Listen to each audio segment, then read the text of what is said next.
33ನೇ ಅಧ್ಯಾಯ. ಚೇಳು ಕಡಿತ ಮತ್ತು ಗ್ರಂಥಿ ಜ್ವರ ಗುಣವಾದುದು, ಜಾಮನೇರ ಪವಾಡ, ನಾರಾಯಣರಾವ್ ಅವರ ರೋಗ, ಅಪ್ಪಾಸಾಹೇಬ ಕುಲಕರ್ಣಿ ಬಾಳಾಬುವ, ಹರಿಭಾವು ಕರ್ಣಿಕ ಇವರ ಕಥೆಗಳು. ಮಹಾಯೋಗಿಗಳ ದಯಾಪೂರಿತ ದೃಷ್ಟಿಯು ನಮ್ಮ ಪಾಪಗಳನ್ನು ಹೋಗಲಾಡಿಸಿ ನಮ್ಮನ್ನು ಪುನೀತರನ್ನಾಗಿ ಮಾಡುತ್ತದೆ. ಅವರೊಡನೆ ಆಡುವ ಸಾಮಾನ್ಯ ಸಂಭಾಷಣೆಯು ನಮಗೆ ಸದುಪದೇಶವಾಗಿ ಶಾಶ್ವತವಾದ ಆನಂದವು ದೊರಕುವಂತಾಗುತ್ತದೆ. ಅವರಲ್ಲಿ ನಮ್ಮದು ನಿಮ್ಮದು ಎಂಬ ತಾರತಮ್ಯ ಇರುವುದಿಲ್ಲ. ಅವರ ಋಣವನ್ನು ನಾವು ಜನ್ಮ ಜನ್ಮಾಂತರಗಳಲ್ಲಿಯೂ ತೀರಿಸಲಾಗುವುದಿಲ್ಲ. ಉಧಿಯ ಮಹಿಮೆ. ಬಾಬಾ ಅವರು ಸರ್ವರಿಂದಲೂ ದಕ್ಷಿಣೆಯನ್ನು ಪಡೆದು ಅದನ್ನು ದಾನ ಧರ್ಮಗಳಿಗೆ ಉಪಯೋಗಿಸಿ ಉಳಿದ ಹಣದಲ್ಲಿ ಕಟ್ಟಿಗೆ ತೆಗೆದುಕೊಳ್ಳುತ್ತಿದ್ದರೆಂಬುದನ್ನು ಆಗಲೇ ತಿಳಿಸಿದ್ದೇವೆ. ಕಾಷ್ಟವನ್ನು ಅಗ್ನಿಕುಂಡ ಧುನಿಯಲ್ಲಿ ಹಾಕಿ ಅದನ್ನು ಅನವರತವೂ ಬಾಬಾ ಉರಿಸುತ್ತಿದ್ದರು. ಈ ಧುನಿಯ ಬೂದಿಯೇ ಉಧಿ. ಭಕ್ತರು ಶಿರಡಿ ಬಿಟ್ಟು ಹೊರಡುವಾಗ ಬಾಬಾ ಇದನ್ನು ಅವರಿಗೆ ಕೊಡುತ್ತಿದ್ದರು. ಬಾಬಾ ಅವರು ಈ ಉದಿಯಿಂದ ಏನನ್ನು ಸೂಚಿಸಿರುತ್ತಾರೆ ಎಂಬುದನ್ನು ಪರ್ಯಾಲೋಚಿಸೋಣ.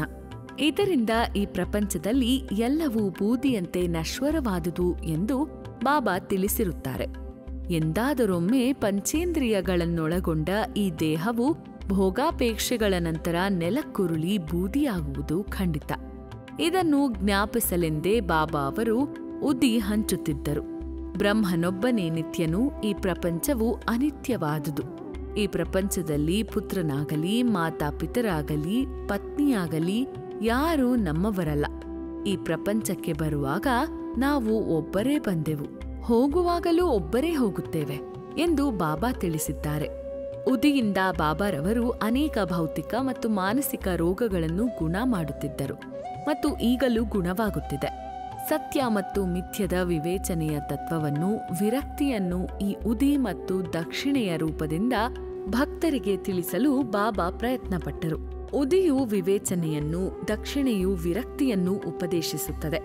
ಈ ಪ್ರಪಂಚವೆಂಬ ಮಾಯೆಯ ಸಾಗರವನ್ನು ದಾಟಬೇಕಾದರೆ ಇವೆರಡೂ ಅವಶ್ಯಕ ಎಂದು ಸಾಯಿಬಾಬಾ ತಮ್ಮ ಭಕ್ತರಿಗೆ ದಕ್ಷಿಣೆ ಕೇಳಿ ತೆಗೆದುಕೊಂಡು ಅವರು ಹೊರಡುವಾಗ ಉದಿ ಕೊಟ್ಟು ಕಳುಹಿಸುತ್ತಿದ್ದರು. ಸ್ವಲ್ಪ ಉದಿಯನ್ನು ಭಕ್ತರ ಹಣೆಗೆ ಹಚ್ಚಿ ತಲೆಗೆ ಸವರಿ ಆಶೀರ್ವದಿಸುತ್ತಿದ್ದರು. ಬಾಬಾ ಅವರು ಕೆಲವು ಸಲ ಆನಂದಭರಿತರಾಗಿ ಉದಿಯನ್ನು ಕುರಿತು ಹಾಡುತ್ತಿದ್ದರು. ರಮತೆ ರಾಮ ಆಯೋಜಿ ಆಯೋಜಿ, ಉದಯಾಂಕಿ ಗೋನಿಯಾ ಲಾओಜಿ ಎಂದು ಸ್ಪಷ್ಟವಾಗಿಯೂ ಮಧುರವಾಗಿಯೂ ಬಾಬಾ ಹಾಡುತ್ತಿದ್ದರು. ಇದು ಉದಿಯ ಆಧ್ಯಾತ್ಮಿಕ ಸ್ವರೂಪ. ಇದಕ್ಕೆ ವ್ಯಾವಹಾರಿಕ ಅರ್ಥವೂ ಸಹ ಉಂಟು. ಇದರಿಂದ ಸಂಪತ್ತು, ಅಭಿವೃದ್ಧಿ ಮುಂತಾದ ಅನೇಕ ಪ್ರಾಪಂಚಿಕ ಮತ್ತು ಪಾರಮಾರ್ಥಿಕ ಗುರಿಗಳೆರಡನ್ನೂ ಹೊಂದಬಹುದಾಗಿದೆ. ಈಗ ಉದಿಯ ಮಹಿಮೆಯನ್ನು ಕುರಿತು ಕೆಲವು ಅನುಭವಗಳನ್ನು ನೋಡೋಣ. ನಾಶಿಕದ ಶ್ರೀ ನಾರಾಯಣರಾವ ಜಾನಿಯವರು ಬಾಬಾ ಅವರ ಪರಮಭಕ್ತರಾಗಿದ್ದರು. ಇವರು ಬಾಬಾ ಅವರ ಮತ್ತೊಬ್ಬ ಭಕ್ತರಾದ ಶ್ರೀರಾಮಚಂದ್ರ ವಾಮನ ಮೋಡಕ ಎಂಬುವವರ ಕೈಕೆಳಗೆ ಕೆಲಸ ಮಾಡುತ್ತಿದ್ದರು. ಒಂದು ಸಲ ಅವರು ತಮ್ಮ ಮಾತೆಯೊಂದಿಗೆ ಶಿರಡಿಗೆ ಬಂದರು. ಆಗ ಬಾಬಾ ಅವರು ಬೇರೆಯವರ ನೌಕರಿ ಕೆಲಸ ಮಾಡುವುದು ಸಾಕು, ನೀನೇ ಸ್ವತಂತ್ರ ಉದ್ಯೋಗ ಆರಂಭಿಸು ಎಂದರು. ಕೆಲವು ದಿನಗಳ ನಂತರ ಬಾಬಾರವರ ಮಾತು ನಿಜವಾಯಿತು. ಮೋಡಕ ಅವರು ನೌಕರಿ ಬಿಟ್ಟು ನಾರಾಯಣರಾವ್ ಸ್ವತಃ ಆನಂದಾಶ್ರಮ ಎಂಬ ಹೋಟೆಲ್ ಅನ್ನು ಆರಂಭಿಸಿದರು. ಅದು ಬಹಳ ಚೆನ್ನಾಗಿ ನಡೆಯಿತು. ಒಂದು ದಿನ ಅವರ ಸ್ನೇಹಿತರೊಬ್ಬರಿಗೆ ಚೇಳು ಕಚ್ಚಿತು. ನೋವು ಬಲವಾಯಿತು. ಉದಿಯು ಇಂಥ ಸಂದರ್ಭಗಳಲ್ಲಿ ಬಹಳ ಗುಣಕಾರಿಯಾದುದು. ಅದನ್ನು ಚೇಳು ಕಚ್ಚಿದ ಸ್ಥಳದಲ್ಲಿ ಹಚ್ಚಿದರೆ ಬೇಗನೆ ಗುಣವಾಗುವುದು. ಇದನ್ನರಿತ ನಾರಾಯಣರಾವ ಜಾನಿ ಉದಿಯನ್ನು ಹುಡುಕಿ ವಿಫಲರಾದರು. ಆಗ ಬಾಬಾ ಅವರ ಫೋಟೋದ ಮುಂದೆ ಹೋಗಿ ಅಲ್ಲಿ ಉರಿಯುತ್ತಿದ್ದ ಊದಿ ಬತ್ತಿಯ ಬೂದಿಯನ್ನು ತೆಗೆದುಕೊಂಡು ಬಾಬಾ ಅವರ ಸಹಾಯವನ್ನು ಪ್ರಾರ್ಥಿಸಿ ಅದನ್ನೇ ಉದಿಯೆಂದು ಭಾವಿಸಿ ಚೇಳು ಕಡಿದ ಭಾಗಕ್ಕೆ ಹಚ್ಚಿದರು. ಸ್ವಲ್ಪ ಹೊತ್ತಿನಲ್ಲಿಯೇ ಸ್ನೇಹಿತರಿಗೆ ಗುಣವಾಯಿತು. ಗ್ರಂಥಿ ಜ್ವರ. ಬಾಂದ್ರಾದಲ್ಲಿ ಸಾಯಿಬಾಬಾ ಅವರ ಭಕ್ತನೊಬ್ಬನಿಗೆ ಬೇರೆ ಒಂದು ಊರಿನಲ್ಲಿ ಇದ್ದ ತನ್ನ ಮಗಳಿಗೆ ಗ್ರಂಥಿ ಜ್ವರ ಅಂಟಿದೆ ಎಂದು ತಿಳಿಯಿತು. ಅವನ ಹತ್ತಿರ ಆಗ ಉದಿ ಇರಲಿಲ್ಲ. ಅದಕ್ಕೋಸ್ಕರ ನಾನಾ ಸಾಹೇಬರಿಗೆ ಹೇಳಿ ಕಳುಹಿಸಿದರು. ಈ ಸುದ್ದಿ ನಾನಾ ಅವರಿಗೆ ಠಾಣೆ ರೈಲ್ವೆ ನಿಲ್ದಾಣ ಬಳಿ ಮುಟ್ಟಿತು. ಆಗ ಅವರ ಹತ್ತಿರವೂ ಉದಿ ಇರಲಿಲ್ಲ. ಅವರು ಸ್ವಲ್ಪ ಮಣ್ಣನ್ನು ತೆಗೆದುಕೊಂಡು ಬಾಬಾ ಅವರನ್ನು ಧ್ಯಾನಿಸಿ ತಮ್ಮ ಪತ್ನಿಯ ಹಣೆಗೆ ಹಚ್ಚಿ ಅದನ್ನೇ ತನ್ನ ಸ್ನೇಹಿತರಿಗೆ ಕೊಟ್ಟರು. ಅವರು ಇದನ್ನು ತೆಗೆದುಕೊಂಡು ತನ್ನ ಮಗಳ ಮನೆಗೆ ಹೋಗಿ ನೋಡಲು ನಾನಾ ಸಾಹೇಬರು ಠಾಣಾ ರೈಲ್ವೆ ನಿಲ್ದಾಣದಲ್ಲಿ ಬಾಬಾ ಅವರ ಸಹಾಯವನ್ನು ಅಪೇಕ್ಷಿಸಿ ಪ್ರಾರ್ಥನೆ ಮಾಡಿದ್ದಾಗಿನಿಂದ ಮಗಳಿಗೆ ಗುಣ ಬರುತ್ತಿದ್ದುದನ್ನು ನೋಡಿ ಆನಂದ ಪರವಶರಾದರು. ಜಾಮನೇರ ಪವಾಡ. ಶಿರಡಿಯಿಂದ 100 ಮೈಲು ದೂರದಲ್ಲಿದ್ದ ಖಾನಾದೇಶ ಜಿಲ್ಲೆಯ ಜಾಮನೇರದಲ್ಲಿ ಸುಮಾರು 1904-5ರಲ್ಲಿ ಶ್ರೀ ನಾನಾ ಸಾಹೇಬ ಚಾಂದೋಡಕರ ಮಾಮಲೆದಾರರಾಗಿದ್ದರು. ಅಲ್ಲಿ ಅವರ ಮಗಳಾದ ಮೈನಾ ತಾಯಿ ಪ್ರಸವ ವೇದನೆಯಿಂದ ಪರಿಸ್ಥಿತಿ ಹದಗೆಟ್ಟಿತ್ತು. 4-5 ದಿನಗಳಿಂದ ಅವಳು ನರಳುತ್ತಿದ್ದಳು. ನಾನಾ ಅವಳಿಗೆ ಅನೇಕ ಔಷಧಿ ಕೊಡಿಸಿದರೂ ಗುಣವಾಗಲಿಲ್ಲ. ಆಗ ಬಾಬಾ ಅವರನ್ನು ಧ್ಯಾನಿಸಿ ಅವರ ಸಹಾಯ ಬೇಡಿದನು. ಆಗ ಶಿರಡಿಯಲ್ಲಿ ಬಾಪುಗೀರ ಬೂವಾ ಎಂಬ ಗೋಸಾವಿ ಖಾನಾದೇಶಕ್ಕೆ ಹೊರಡಲು ಸಿದ್ಧರಾಗಿದ್ದರು. ಆಗ ಬಾಬಾ ಅವರನ್ನು ಕರೆದು ದಾರಿಯಲ್ಲಿ ಜಾಮನೇರಿಗೆ ಹೋಗಿ ಅಲ್ಲಿ ವಿಶ್ರಮಿಸಿ ಉದಿಯನ್ನು ಮತ್ತು ಆರತಿಯನ್ನು ನಾನಾ ಸಾಹೇಬರಿಗೆ ಕೊಡು ಎಂದರು. ಬಾಪುಗೀರ ಬೂವಾ ತಮ್ಮ ಹತ್ತಿರ ಕೇವಲ 2 ರೂಪಾಯಿಗಳಿದ್ದು ಜಳಗಾಂವ ತನಕ ಮಾತ್ರ ಪ್ರಯಾಣ ಬೆಳೆಸಬಹುದೆಂದು ಅಲ್ಲಿಂದ 30 ಮೈಲಿಗಳಿರುವ ಜಾಮನೇರಿಗೆ ಹೋಗಲು ಸಾಧ್ಯವಿಲ್ಲವೆಂದು ತಿಳಿಸಿದರು. ಅದಕ್ಕೆ ಬಾಬಾ ಹೆದರಬೇಡ, ಎಲ್ಲವೂ ಸರಿ ಹೋಗುತ್ತದೆ ಎಂದರು. ಆಗ ಬಾಬಾರವರು ಶ್ಯಾಮರವರನ್ನು ಕರೆದು ಬೇಗ ಆರತಿ ಬರೆಯುವಂತೆ ಹೇಳಿ ಮಾಧವ ಅಡಕರ ಬರೆದಿರುವ ಪ್ರಸಿದ್ಧ ಆರತಿ ಅದರ ಪ್ರತಿಯನ್ನು ಉದಿಯೊಡನೆ ಅವರ ಕೈಗಿತ್ತು ನಾನಾ ಸಾಹೇಬರಿಗೆ ಕೊಡಲು ಹೇಳಿದರು. ಬಾಬಾ ಅವರ ಮಾತಿನಲ್ಲಿ ಪೂರ್ಣ ನಂಬಿಕೆ ಇಟ್ಟು ಬಾಪುಗೀರ ಅವರು ಜಳಗಾಂವಕ್ಕೆ ರಾತ್ರಿ 2 ಗಂಟೆಗೆ ಬಂದರು. ಆಗ ಅವರ ಹತ್ತಿರ 2 ಆಣೆಗಳು ಮಾತ್ರ ಇದ್ದವು. ಅಷ್ಟು ಹೊತ್ತಿಗೆ ಸರಿಯಾಗಿ ಬಾಪುಗೀರ ಬೂವಾ ಎಂಬುವವರಾರು ಎಂದು ಕೇಳುತ್ತಾ ಒಬ್ಬ ಸಿಪಾಯಿ ಬಂದನು. ಆಗ ಬಾಪುಗೀರ ಅವರು ಅವನ ಕಡೆಗೆ ಹೋಗಿ ತಾವೇ ಬಾಪುಗೀರರೆಂದು ಹೇಳಿಕೊಂಡರು. ಆಗ ಅವನು ನಾನು ನಾನಾ ಸಾಹೇಬರಿಂದ ಕಳುಹಿಸಲ್ಪಟ್ಟಿರುವೆನೆಂದು ಹೇಳಿ ಗೋಸಾಯಿಯವರನ್ನು ಕರೆದುಕೊಂಡು ಹೋಗಿ ಸುಂದರವಾದ ಕುದುರೆಗಳನ್ನು ಕಟ್ಟಿದ ಟಾಂಗಾದಲ್ಲಿ ಕೂದ್ರಿಸಿಕೊಂಡು ಹೊರಟನು. ಟಾಂಗಾ ಜೋರಾಗಿ ಸಾಗಿತು. ಬೆಳಗು ಮುಂಜಾನೆ ಅವರು ಒಂದು ಹಳ್ಳದ ಹತ್ತಿರ ಬಂದರು. ಸಿಪಾಯಿ ಕುದುರೆಗಳಿಗೆ ನೀರು ಕುಡಿಸಲು ಅವುಗಳನ್ನು ಬಿಚ್ಚಿ ಹಳ್ಳಕ್ಕೆ ಒಯ್ದನು. ನಂತರ ತಾನು ತಂದಿದ್ದ ಬುತ್ತಿಯನ್ನು ಬಿಚ್ಚಿ ಬಾಪುಗೀರ ಅವರಿಗೆ ಕೊಟ್ಟು ಊಟ ಮಾಡಲು ಹೇಳಿದನು. ಅವನ ಗಡ್ಡ, ಮೀಸೆ, ಉಡುಪುಗಳನ್ನು ನೋಡಿ ಅವನು ತಾನು ಹಿಂದೂ ಎಂದು ನಾನಾ ಅವರೇ ಆಹಾರವನ್ನು ಕಳುಹಿಸಿದ್ದಾರೆಂದು ಹೇಳಿದನು. ನಂತರ ಇಬ್ಬರು ಉಪಹಾರ ಮಾಡಿ ಪುನಃ ಹೊರಟರು. ಸೂರ್ಯೋದಯಕ್ಕೆ ಜಾಮನೇರ ಮುಟ್ಟಿತು. ಆಗ ಬಾಪುಗೀರ ಮೂತ್ರ ವಿಸರ್ಜನೆಗೆ ಹೋದರು. ಅವರು ಪುನಃ ಬರುವಷ್ಟರಲ್ಲಿ ಟಾಂಗಾ ಅಥವಾ ಸಿಪಾಯಿ ಯಾರೂ ಕಾಣಲಿಲ್ಲ. ನಂತರ ನಾನಾರವರ ಮನೆಯನ್ನು ಹುಡುಕಿಕೊಂಡು ಹೋಗಿ ತಾವು ಶಿರಡಿಯ ಬಾಪುಗೀರರೆಂದು ಬಾಬಾ ಅವರು ಉದಿ ಮತ್ತು ಆರತಿಯನ್ನು ಕೊಟ್ಟು ಕಳುಹಿಸಿರುತ್ತಾರೆಂದು ಹೇಳಿ ಅವನ್ನು ಅವರ ಕೈಗಿತ್ತರು. ಆಗ ಶ್ರೀಮತಿ ಮೈನಾ ತಾಯಿಗೆ ನೋವು ಬಲವಾಗಿತ್ತು. ಕೂಡಲೇ ಉದಿಯನ್ನು ನೀರಿನಲ್ಲಿ ಹಾಕಿ ಅವಳಿಗೆ ಕುಡಿಯಲು ಕೊಟ್ಟು ಆರತಿ ಹಾಡಿದರು. ಬಾಬಾ ಅವರ ಸಹಾಯ ಬಹಳ ಸಮಯೋಚಿತವಾಗಿದೆ ಎಂದುಕೊಂಡರು. ಸ್ವಲ್ಪ ಹೊತ್ತಿನಲ್ಲಿಯೇ ಮೈನಾ ತಾಯಿಗೆ ನಿರ್ವಿಘ್ನ ಪ್ರಸೂತಿಯಾಯಿತು. ನಂತರ ಗೋಸಾವಿ ನಾನಾ ಸಾಹೇಬರನ್ನು ಕುರಿತು ನೀವು ಸಿಪಾಯಿ ಮತ್ತು ಟಾಂಗಾ ಕಳುಹಿಸಿದ್ದಕ್ಕೆ ನನ್ನ ಅಭಿನಂದನೆಗಳು ಎಂದರು. ಆಗ ನಾನಾ ಅಚ್ಚರಿಗೊಂಡು ಶಿರಡಿಯಿಂದ ಯಾರೂ ಬರುವುದು ನನಗೆ ತಿಳಿದಿರಲಿಲ್ಲ, ನಾನು ಯಾರನ್ನೂ ಕಳುಹಿಸಿರಲಿಲ್ಲ ಎಂದರು. ಇದು ಎಂತಹ ಪವಾಡ! ಭಕ್ತ ನಾರಾಯಣರಾವ. ಭಕ್ತ ನಾರಾಯಣರಾವ ಅವರಿಗೆ ತಮ್ಮ ಜೀವಿತ ಕಾಲದಲ್ಲಿ 2 ಸಾರಿ ಸಾಯಿಬಾಬಾ ಅವರ ದರ್ಶನ ಪಡೆಯುವ ಸುಯೋಗ ಲಭಿಸಿತು. 1918ರಲ್ಲಿ ಬಾಬಾ ಅವರ ಸಮಾಧಿಯಾದ ನಂತರ 3 ವರ್ಷದ ಮೇಲೆ ಅವರು ಪುನಃ ಶಿರಡಿಗೆ ಬರಲು ಪ್ರಯತ್ನಪಟ್ಟರೂ ಸಾಧ್ಯವಾಗಲಿಲ್ಲ. ಬಾಬಾ ಅವರ ಮಹಾಸಮಾಧಿಯಾದ 1 ವರ್ಷದೊಳಗೆ ನಾರಾಯಣರಾವ ಅಸ್ವಸ್ಥರಾಗಿ ಹಾಸಿಗೆ ಹಿಡಿದರು. ಅನೇಕ ಔಷಧಿಗಳನ್ನು ತೆಗೆದುಕೊಂಡರೂ ಗುಣವಾಗಲಿಲ್ಲ. ಆಗ ಒಂದು ದಿನ ರಾತ್ರಿ ಬಾಬಾ ಅವರು ಅವರ ಸ್ವಪ್ನದಲ್ಲಿ ಕಾಣಿಸಿಕೊಂಡು ಚಿಂತೆಯನ್ನು ಬಿಡು, ನಾಳೆಯಿಂದಲೇ ಗುಣವಾಗುತ್ತದೆ, ಇನ್ನೊಂದು ವಾರದಲ್ಲಿ ನೀನು ಎದ್ದು ಕುಳಿತುಕೊಳ್ಳಲು ಸಮರ್ಥನಾಗುವೆ ಎಂದರು. ಕನಸು ನನಸಾಯಿತು. ಬಾಬಾ ಅವರು ದೇಹ ನಿಮಿತ್ತ ಜೀವಂತರಾಗಿದ್ದರೆ ಅಥವಾ ಅದನ್ನು ತ್ಯಜಿಸಿದುದರಿಂದ ಕಾಲವಾದರೆ ಇಲ್ಲ, ಅವರು ನಿತ್ಯರು, ಮೃತ್ಯುಂಜಯರು. ಯಾರಾದರೂ ಅವರನ್ನು ಒಂದು ಸಲ ಮನಸಾರೆ ಪ್ರೀತಿಸಿದರೆ ಅವರ ಬಳಿಗೆ ಧಾವಿಸಿ ಬಾಬಾ ಸಹಾಯ ಮಾಡುತ್ತಾರೆ.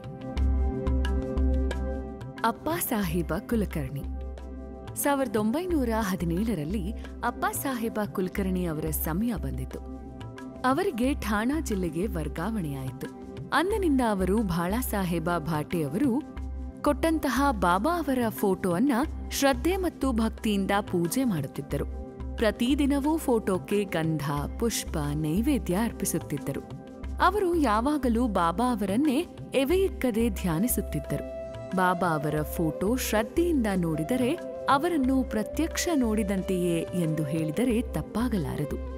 ಈ ಕೆಳಕಂಡ ಕಥೆಯು ಇದನ್ನು ಉದಾಹರಿಸುತ್ತದೆ. ಬಾಳಾಬುವಾ ಸುತಾರ. ಮುಂಬಯಿಯ ಭಜನಕಾರರಾದ ಬಾಳಾಬುವಾ ಸುತಾರ ಎಂಬುವರು ಮೊಟ್ಟಮೊದಲು 1917ರಲ್ಲಿ ಶಿರಡಿಗೆ ಬಂದರು. ಅವರು ಬಾಬಾ ಅವರಿಗೆ ನಮಸ್ಕರಿಸಿದಾಗ ಬಾಬಾ ಇವನನ್ನು ನಾನು 4 ವರ್ಷಗಳಿಂದಲೂ ಬಲ್ಲೆ ಎಂದರು. ಶಿರಡಿಗೆ ಅದೇ ಅವರ ಮೊದಲ ಭೇಟಿಯಾದುದರಿಂದ ಬಾಳಾಬುವಾ ಅವರಿಗೆ ಆಶ್ಚರ್ಯವಾಯಿತು. ಯೋಚಿಸತೊಡಗಿದರು. ಅನಂತರ 4 ವರ್ಷಗಳ ಹಿಂದೆ ಸಾಯಿಬಾಬಾ ಅವರ ಫೋಟೋಕ್ಕೆ ನಮಸ್ಕರಿಸಿದ್ದು ಜ್ಞಾಪಕಕ್ಕೆ ಬಂದಿತು. ಆಗ ಅವರಿಗೆ ಬಾಬಾ ಅವರ ಮಾತುಗಳ ಅರ್ಥವಾಯಿತು. ಆಗ ಅವರು ಸಂತರು ಎಂಥ ಜ್ಞಾನಿಗಳು, ಸರ್ವಾಂತರ್ಯಾಮಿಗಳು, ಅವರಿಗೆ ತಮ್ಮ ಭಕ್ತರ ಮೇಲೆ ಎಷ್ಟು ಪ್ರೀತಿ. ನಾನು ಬಾಬಾ ಅವರ ಫೋಟೋಕ್ಕೆ ನಮಸ್ಕರಿಸಿದ್ದೆ. ಶ್ರದ್ಧೆ ಭಕ್ತಿಗಳಿಂದ ಫೋಟೋ ನೋಡಿದರೆ ಅವರನ್ನೇ ಸ್ವತಃ ನೋಡಿದಂತೆ ಎಂದು ಮನಸ್ಸಿನಲ್ಲಿ ಅಂದುಕೊಂಡರು. ಈಗ ಮತ್ತೆ ಅಪ್ಪಾ ಸಾಹೇಬ ಕುಲಕರ್ಣಿ ಅವರ ಕಥೆ. ಅವರು ಠಾಣಾದಲ್ಲಿದ್ದಾಗ ಬೇವಂಡಿಗೆ ಆಗಾಗ್ಗೆ ಹೋಗಬೇಕಾಗುತ್ತಿತ್ತು. ಹೋದರೆ 1 ವಾರದ ತನಕ ಹಿಂತಿರುಗುತ್ತಿರಲಿಲ್ಲ. ಈ ರೀತಿ ಠಾಣಾದಿಂದ ಅವರು ಊರಿಗೆ ಹೋದಾಗ ಒಂದು ಆಶ್ಚರ್ಯಕರವಾದ ಘಟನೆ ನಡೆಯಿತು. ಮಧ್ಯಾಹ್ನದ ಸಮಯ ಫಕೀರನೊಬ್ಬನು ಅಪ್ಪಾ ಸಾಹೇಬರ ಮನೆಗೆ ಬಂದನು. ಅವನ ರೂಪ ರೇಖೆಗಳು ಬಾಬಾ ಅವರ ಫೋಟೋವನ್ನು ಹೋಲುತ್ತಿದ್ದವು. ಆಗ ಕುಲಕರ್ಣಿಯವರ ಮಕ್ಕಳು, ನೀವು ಶಿರಡಿಯ ಸಾಯಿಬಾಬಾ ಏನು ಎಂದು ಕೇಳಿದರು. ಅದಕ್ಕೆ ಫಕೀರನು, ಅಲ್ಲ, ನಾನು ಅವರ ಶಿಷ್ಯ. ಬಾಬಾ ಅವರು ನಿಮ್ಮ ಯೋಗಕ್ಷೇಮವನ್ನು ವಿಚಾರಿಸಿಕೊಂಡು ಬಾ ಎಂದು ಹೇಳಿ ಕಳುಹಿಸಿದ್ದಾರೆ ಎಂದನು. ನಂತರ ದಕ್ಷಿಣೆ ಕೇಳಿದನು. ಶ್ರೀಮತಿ ಕುಲಕರ್ಣಿಯವರು ಅವನಿಗೆ 1 ರೂಪಾಯಿ ಕೊಟ್ಟರು. ಆಗ ಅವನು ಅವರಿಗೆ ಒಂದು ಉಧಿ ಪಟ್ಟಣವನ್ನು ಕೊಟ್ಟು, ಪ್ರತಿದಿನವೂ ಬಾಬಾ ಅವರ ಫೋಟೋದ ಮುಂದಿಟ್ಟು ಇದನ್ನು ಪೂಜೆ ಮಾಡಿ ಎಂದು ಹೇಳಿ ಹೊರಟು ಹೋದನು. ಅಪ್ಪಾ ಸಾಹೇಬರ ಕುದುರೆಗೆ ಬಹಳ ಕಾಯಿಲೆಯಾಗಿದ್ದುದರಿಂದ ಅವರು ಭೇವಂಡಿಯಿಂದ ಕೆಲಸಕ್ಕಾಗಿ ಮುಂದೆ ಪ್ರಯಾಣ ಮಾಡಲಾಗಲಿಲ್ಲ. ಆದುದರಿಂದ ಅವರು ಮನೆಗೆ ಹಿಂತಿರುಗಿದರು. ಪತ್ನಿಯಿಂದ ಫಕೀರನ ವಿಷಯವೆಲ್ಲವೂ ತಿಳಿಯಿತು. ಅವರ ಹೆಂಡತಿ ಫಕೀರನಿಗೆ 1 ರೂಪಾಯಿ ದಕ್ಷಿಣೆ ಕೊಟ್ಟಿದ್ದುದನ್ನು ತಿಳಿಸಿದಳು. ಆಗ, ಅಪ್ಪ, ನಾನಿದ್ದರೆ 10 ರೂಪಾಯಿಗಳಿಗಿಂತ ಕಡಿಮೆ ದಕ್ಷಿಣೆ ಕೊಡುತ್ತಿರಲಿಲ್ಲ ಎಂದರು. ಕೂಡಲೇ ಆಹಾರವನ್ನು ಕೂಡ ತೆಗೆದುಕೊಳ್ಳದೆ ಫಕೀರನನ್ನು ಹುಡುಕಲು ಹೊರಟರು. ಅವನು ಸಿಗಲಿಲ್ಲ. ಬರಿಯ ಹೊಟ್ಟೆಯಲ್ಲಿ ಪರಮಾತ್ಮನ ಅನ್ವೇಷಣೆ ಮಾಡಬಾರದೆಂದು ಬಾಬಾ ಹೇಳಿದ್ದು ಅವರು ಸ್ಮರಿಸಿಕೊಂಡರು. ಕಾರಣ, ಊಟವಾದ ನಂತರ ಕುಲಕರ್ಣಿಯವರು ವಿಹಾರಕ್ಕೋಸ್ಕರ ತಮ್ಮ ಸ್ನೇಹಿತ ಚಿತ್ರೆಯೊಡನೆ ಹೊರಟರು. ಆಗ ಫಕೀರನೊಬ್ಬನು ಇವನ ಹತ್ತಿರ ಬಂದನು. ಅವನು ಬಾಬಾ ಅವರನ್ನೇ ಹೋಲುತ್ತಿದ್ದನು. ಅವನು ಇವರ ಹತ್ತಿರ ಬಂದು ದಕ್ಷಿಣೆಗೋಸ್ಕರ ಕೈ ಚಾಚಿದನು. ಕುಲಕರ್ಣಿಯವರು 1 ರೂಪಾಯಿ ಕೊಟ್ಟರು. ಪುನಃ ಕೇಳಿದನು. 2 ರೂಪಾಯಿ ಕೊಟ್ಟರು. ಅವನಿಗಿನ್ನೂ ಬೇಕಾಗಿದ್ದಿತ್ತು. ಆದುದರಿಂದ ಮತ್ತೆ ಮತ್ತೆ ಕೈ ಚಾಚುತ್ತಲೇ ಇದ್ದನು. ಆಗ ಚಿತ್ರೆಯವರಿಂದ 3 ರೂಪಾಯಿ ಸಾಲ ಪಡೆದು ಕೊಟ್ಟರು. ಹೀಗೆ ಒಟ್ಟು 9 ರೂಪಾಯಿಗಳನ್ನು ಕೊಟ್ಟರು. ಆದರೂ ಅವನಿಗೆ ತೃಪ್ತಿಯಾದಂತೆಯೇ ತೋರಲಿಲ್ಲ. ಆಗ ಕುಲಕರ್ಣಿ ಮನೆಗೆ ಬಂದು 10 ರೂಪಾಯಿ ನೋಟನ್ನು ಕೊಟ್ಟರು. ಫಕೀರನು ಆ 10 ರೂಪಾಯಿಗಳ ನೋಟನ್ನು ತೆಗೆದುಕೊಂಡು ಮೊದಲು ಅವರ ಕೊಟ್ಟ 9 ರೂಪಾಯಿಗಳನ್ನು ಮರಳಿ ಕೊಟ್ಟು ಹೊರಟು ಹೋದನು. ಅಪ್ಪ ಅವರು ತಾವು ಫಕೀರನಿಗೆ 10 ರೂಪಾಯಿಗಳಿಗಿಂತ ಕಡಿಮೆ ಕೊಡುತ್ತಿರಲಿಲ್ಲವೆಂದು ಈ ಹಿಂದೆ ತಮ್ಮ ಪತ್ನಿಯ ಮುಂದೆ ಹೇಳಿದ್ದರಲ್ಲವೇ? ಆದುದರಿಂದಲೇ ಅವನು ಆ ರೀತಿ ಮಾಡಿದುದು. ಇಲ್ಲಿ 9 ಅಂಕಿಯು ಅರ್ಥಗರ್ಭಿತವಾಗಿದೆ. ಇದು ನವರಸಗಳ ಭಕ್ತಿಗಳ ಪ್ರತೀಕ. ಬಾಬಾ ಅವರು ತಮ್ಮ ಕೊನೆಗಾಲದಲ್ಲಿ ಲಕ್ಷ್ಮೀಬಾಯಿ ಸಿಂಧೆಯವರಿಗೆ 9 ರೂಪಾಯಿಗಳನ್ನು ಕೊಟ್ಟಿದ್ದುದನ್ನು ಈ ಸಂದರ್ಭದಲ್ಲಿ ಗಮನಿಸಬಹುದು.